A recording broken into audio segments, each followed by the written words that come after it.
So let's take a look at KeywordXP. Now straight away you can type in a phrase into the keyword box here and you can search over suggests, and suggests are all the keywords that people are really searching for right now. And so these are the top words that are coming up straight from Google. And of course you can look at Amazon, Bing, eBay, Ask, all the other search engines as well, depending on what type of keyword you want.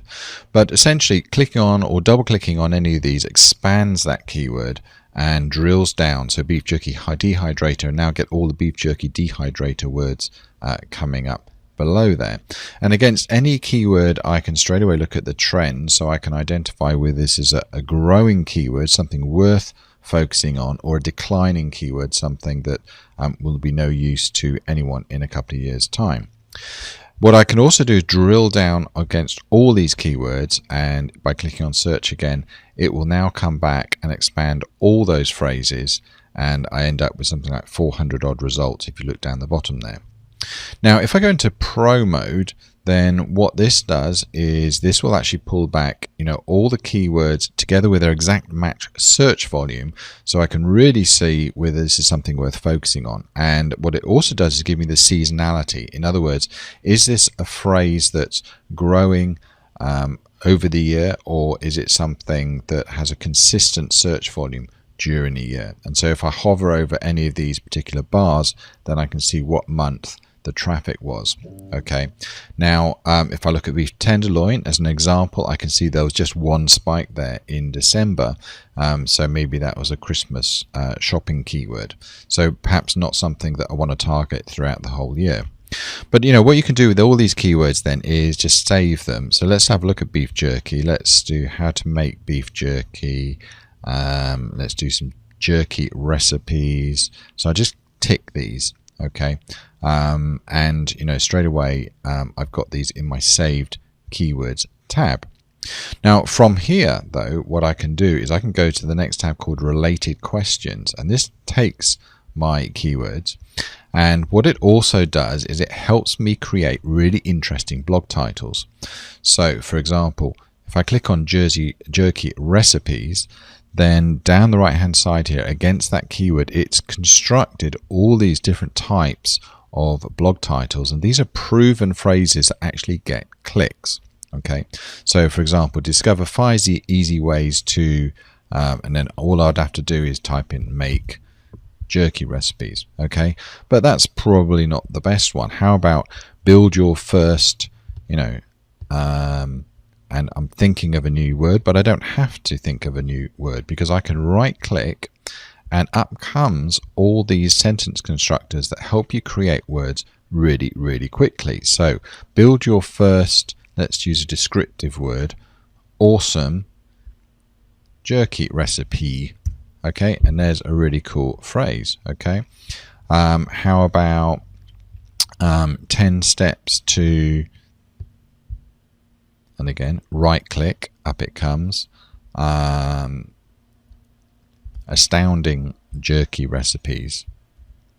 Okay, so you can see very, very quickly you can create lots of different blog titles straight from any of these core keywords. And what we also do is we, against say jerky recipe, we also look to see what kind of questions people are actually asking. Okay, so if I click on what, then against beef jerky, then I can see what are the benefits of beef jerky, what are the brands of beef jerky, perhaps then where can I buy good beef jerky. Okay, so you can see straight away these are all the things that people are actually typing in, and if you write blog posts around this kind of content, then you're going to get traffic because it relates directly to what people are looking for.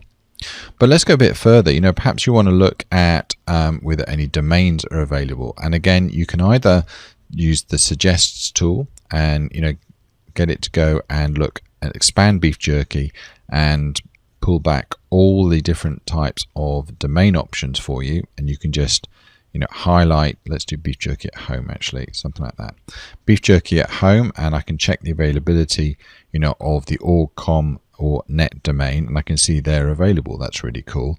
I can search other top level domains as well if I'm in other countries around the world. But nowadays it's often good to create like brandable domains. Okay, so let's stay with beef jerky. Let me clear my list and I'll switch over to branded domain search.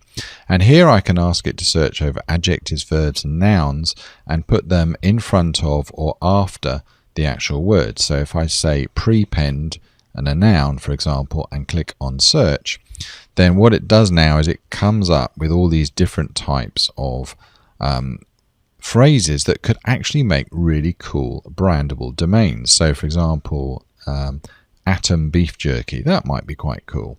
Let's just check that. That looks like okay, that's available. Let's go down this list here, see what else. Captain beef jerky, there you go, that would be a nice brand. So if I had a site called Captain beef jerky, I'm sure that could develop into something really, really good. How about Century beef jerky? Let's check that one. Okay, that one's available too. And so you can see you can create some really highly brandable domain names that are not just keyword orientated, but stuff that you can actually brand, trademark, and potentially sell when you get some traffic. But let's take things a bit further. Let's then look at the Discovery tab, and this is where you can look for things like backlink opportunities, real world traffic, long tails, and all you need to do is keep your keyword there, click on search, and now what it does is it looks for any opportunities to create like comment backlinks or forum posts and things like that. And what it does, it grabs the Alexa ranking for any of these links, so you know whether it's worth commenting on because you really want traffic. Okay, so if I scroll down here, then if I look at the Alexa rankings, then I can see roughly whether something has traffic or not. So, and what it does, it pulls back the title of the post, so that it's relevant. It's really important to comment and contribute to relevant forums or blogs. Okay, so here is one here, forums.mtbr, and if I go to that site, it'll be a forum. I can probably contribute to the conversation, putting a backlink to my Captain Beef Jerky site. Okay, so it's very, very easy to do that. And what we could also do is with an advanced tab here, you can actually use lots of different types of what we call search patterns to look for different types of linking opportunities, which you can then customize and edit for finding the right traffic to get to your site. So with the suggests, the Pro tab is available in professional mode. The related questions, the domain checker, the discovery tab, again only available in professional, and the saved keywords where you can export your keywords. That is KeywordXP in a nutshell.